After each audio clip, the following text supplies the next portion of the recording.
Mayong adlaw sa tanan, kini atong latest weather update Wednesday, April 20, 2022. Base sa atong latest satellite image, wala tayo monitor na low pressure area sulod sa atong Philippine Area of Responsibility.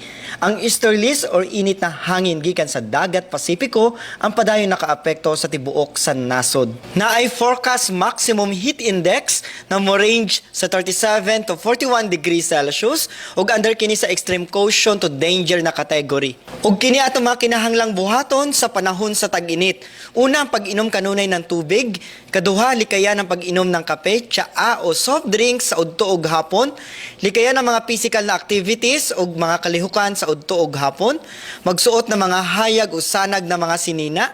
Magpuyo sa mga panimalay kung dili kinahanglang mogawas ug magsuot o magdala ng mga pamproteksyon sa adlaw. Para sa ato mga dugang detalye, bisitaha to mga official social media accounts.